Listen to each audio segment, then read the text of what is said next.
to Train Your Pegasus. Chapter 7.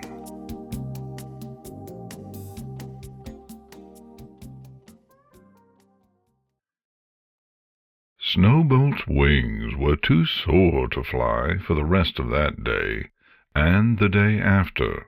When she woke up the third day, she noticed immediately that her wings felt different. The pain was now gone. They felt stronger, and if she wasn't mistaken, they had lengthened by at least an inch or two since last she checked. I wonder. Snowbolt spread her wings wide and high, then beat them downward once with all her strength. As she did so, she felt her hooves lift off the cave floor for just a split second. She gasped in surprise. She raised them again, then beat them down 3 times in quick succession, and her hooves lifted off the cave floor several inches before dropping again. She tried a third time, and this time resolved to beat her wings as hard as she could, for as long as she could. She spread her wings wide, gritted her teeth, and flapped with all her strength. Her hooves lifted off the ground as before, and this time they stayed airborne. Snowbolt was hovering. The sensation was incredible, but Snowbolt suspended her jubilation. She beat her wings as hard as she could for a full 20 seconds, grunting and breathing hard from the effort. Though she was flapping as hard as she could not seem to get more than a foot off the ground. When her wings finally tired, she relaxed and fell to the ground again. Ha-ha! She said triumphantly. She galloped outside to find Scarlet and show off her latest skill. Snowbolt found the dragoness outside, sweeping the night snowfall off the ledge, as she did every morning. Scarlet! Scarlet! Look what I can do! She spread her wings wide, flapped hard, and again came to a hover, a foot off the ground. Scarlet smiled wide. "Oh my! Well done, my little pony. I must say I had my doubts about you, but you've made remarkable progress." Snowbolt could hardly believe her ears. She wasn't sure she had ever received any direct praise from Scarlet about anything. Snowbolt's heart swelled with pride. Yes, Scarlet continued, turning back to her sweeping. "It won't be long now before you're meaty enough to be eaten." Snowbolt's spirits quickly fell, and she dropped to the ground again. It had been quite some time since Scarlet had reminded Snowbolt she was only keeping the little Pegasus around so that she could be eaten when her flight muscles had developed enough. The elation Snowbolt had felt in discovering she could now fly under her own power was immediately dampened by renewed awareness of her own imminent death. Not knowing what else to do, Snowbolt crossed the ledge to the face of the slope. Her head hung low, and her ears folded flat against her head. She heard a familiar squeaking noise as she approached the edge, and looked up to see Cheeky waving at her. "Oh, hey, Cheeky," Snowbolt said, her voice betraying her sadness. Cheeky, sensing her gloominess, made several gestures in the sort of miming sign language that Snowbolt was beginning to get the hang of. "What's wrong?" the squirrel's gestures said. "No, it's nothing. Don't worry." Snowbolt lied. Cheeky scurried up Snowbolt's foreleg and onto her shoulder, then hugged the filly around the neck as best as her tiny arms would allow. Aw. Snowbolt smiled a little in spite of herself as she nuzzled the little squirrel. "Thanks, Cheeky." Cheeky smiled back, then made a zooming gesture with one paw. Snowbolt shook off her melancholy and nodded. "You bet." With that, Cheeky mounted Snowbolt's head, and the two sped off into the wind. Snowbolt's troubles were soon forgotten as she and Cheeky lost themselves in the excitement of soaring. They looped and dove back and forth across the mountain slope, alternately chasing each other and working on new tricks. Snowboat was practicing chaining several wing rolls together into one continuous maneuver when she accidentally came out of a roll too late. She veered backwards behind the slope into the windless leeward side of the mountain. Without the continuous stream of rising air to keep her aloft, she found herself in free fall towards the mountain's shadowy eastern slope. Snowboat and Cheeky cried in unison, Snowboat quickly pitching downwards into a dive to control her descent. Not knowing what else to do, she banked left and upwards, back up towards the ridge line, hoping that she had enough momentum to carry her back to the windward side of the slope. She zoomed uncomfortably close to the snow and rock-covered mountain for a few mane-raising seconds, but her course did indeed carry her up and over the ridge line and back into the wind. As Snowboat passed back over the ridge line again, something strange happened. Snowboat had expected her wings to catch the wind and merely hold her aloft. Instead, the instant her wings met the wind, she rocketed straight upward a full 50 feet, well above the ridge line now. Whoa! Snowboat said. Atop her head, Cheeky seemed equally surprised. Snowboat hovered for a moment, then glided her way back down to the cave's ledge. When Snowboat landed, Cheeky jumped down and looked up at Snowboat. Pony and Squirrel stared at each other for a moment, then their gazes turned upwards to the top of the ridgeline high above them.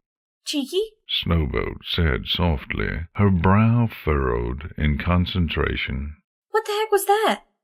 What is it, Pot Pie? Snowboat jumped a little as she realized that she and Cheeky were not alone. Turning, Snowboat saw Scarlet in her usual spot, leaning against the slope to one side of the cave, a book in one hand and a handful of gems in the other. She was looking at the little pony boredly over the pages of her diminutive book. Snowboat looked at the dragoness, then up at the ridge line high above, then back again.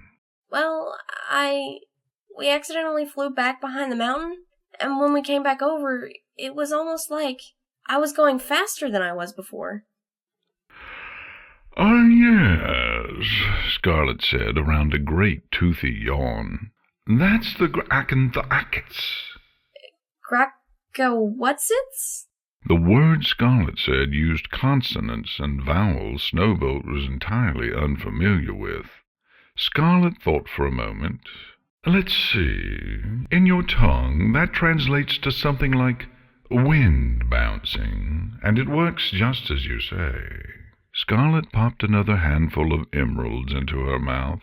When you dive from the windward side of a slope to the windless side and back again, you gain a bit of speed each time. We dragons use it when migrating north and south along a ridge line, whenever possible.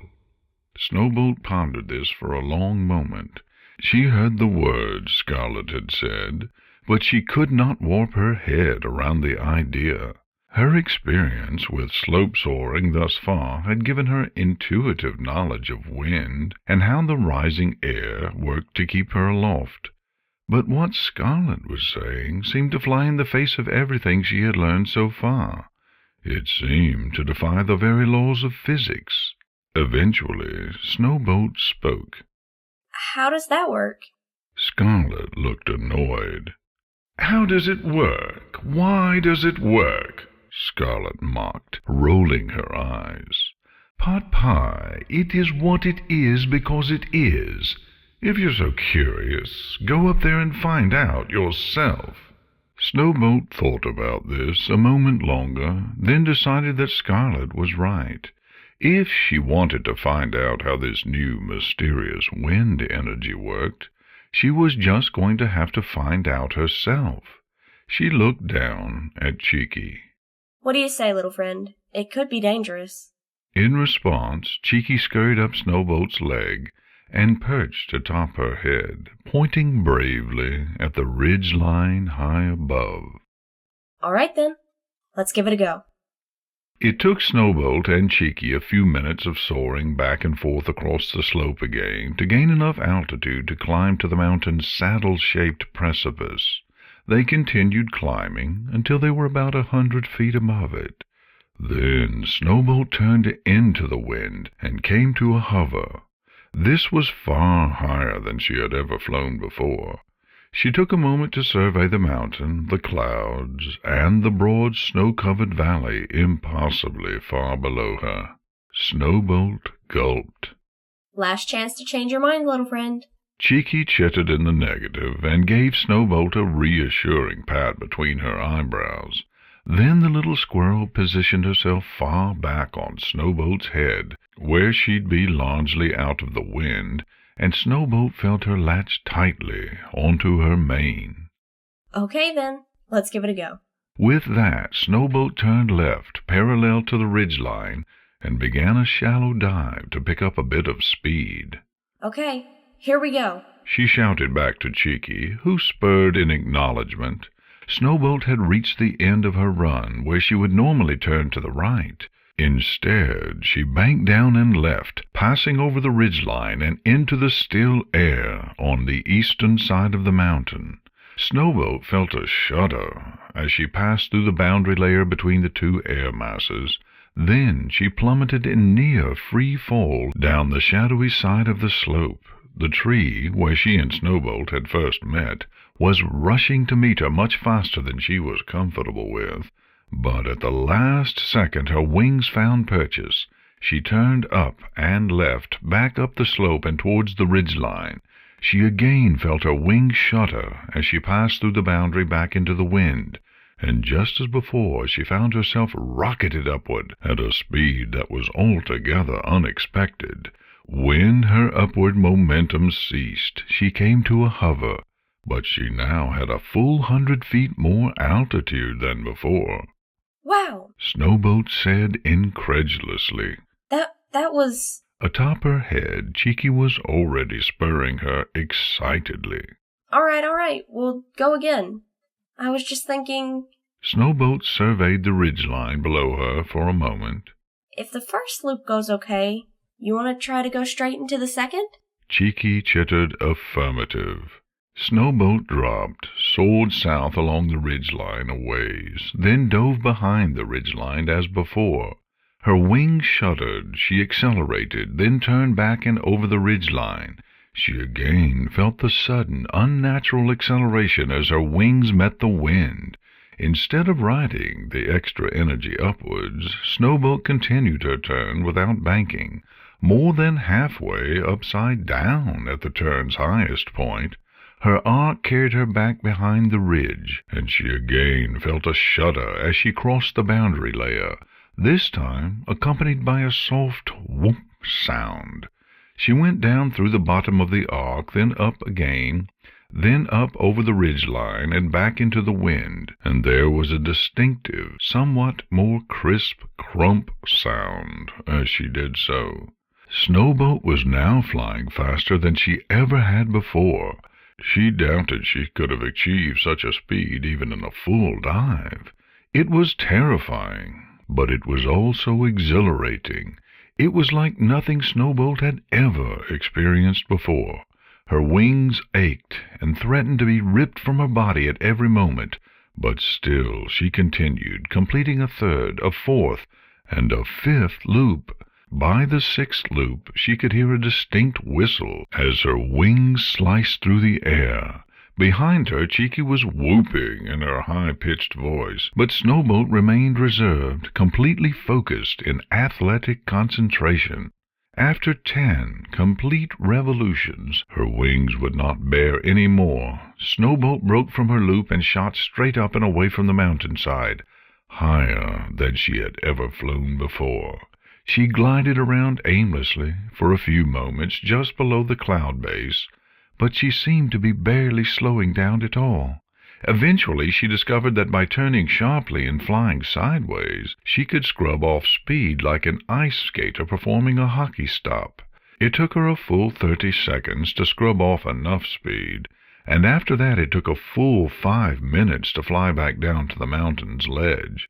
When she and Cheeky finally landed on the shelf, Scarlet was just where Snowbolt had left her.